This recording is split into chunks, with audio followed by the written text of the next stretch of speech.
Terraform stuff and everything else going on in that world, I'm like, all right, well, what if this build system didn't just build your artifact for you, but it also packaged and deployed it for you, right? And that might mean that it needs to create Amazon infrastructure, or it might need to create Google infrastructure, or it might need to do other things. And so this is now where I'm also kind of thinking like, okay, what if we can merge these two together to where it's all one configuration file from the build all the way to the deployment, and you can have this portably in almost every repo. Like, think about it like that, chat. Like right now, a lot of systems are built with Terraform over here, and then like, you know, and then like your build over here, and then like your infrastructure over here, and then you kind of glue them together. But what if you could describe everything in one file, and then that's how you deployed it to all your environments, meaning that your repo had your build information, it had your infrastructure information or definition, your build definition, your infrastructure definition, your deployment definition, and all a developer needs is to clone that one repo to get everything. There's no more like multiple repos jumping around all the place, like trying to like really making a completely holistic solution that will take care of everything for you. Even local dev, right? Like, let's figure out local dev as well. Like, dev shells are super powerful and super awesome. How could we do that to where that dev shell is identical to the environment that you build to and promote deploy to? And like, there's even other things that we could do where we could talk about like, versioning and like there's a lot of really cool stuff. So this is why I'm not calling it a Nix rewrite. I'm not, because I want to do so much more than what Nix does, right? But there are definitely some things that Nix does that are really powerful that we can learn from and try and do.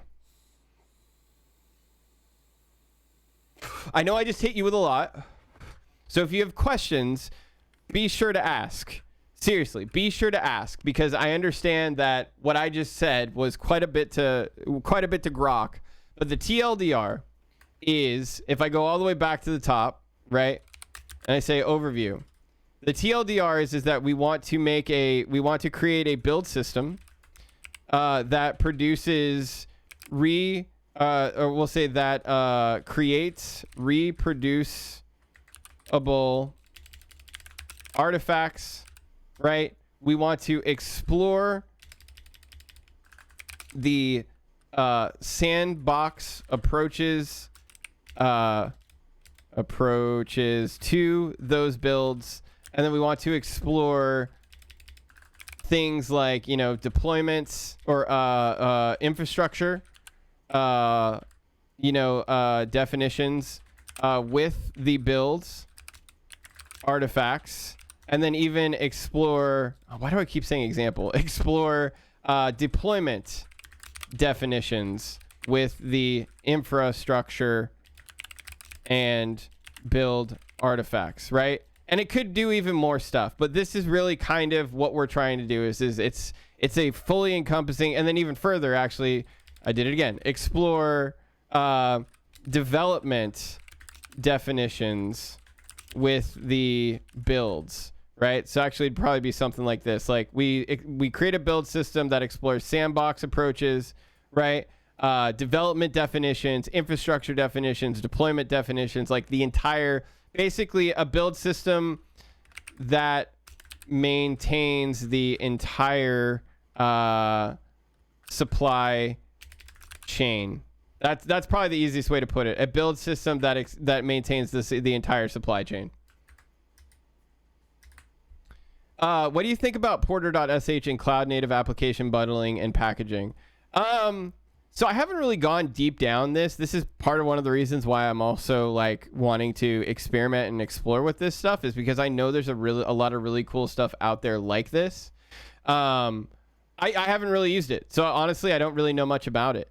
But I'm guessing that this is similar to what I'm talking about, I guess. Which again, it's definitely like a new way of building and shipping and defining software. I will check this out though, because yeah, I honestly have not gotten into it too much. Let me also do this. All right. And close this out. Close this out. Okay. Yeah, though it was a lot, it made sense. Yeah, I mean, again, the real takeaway is that it's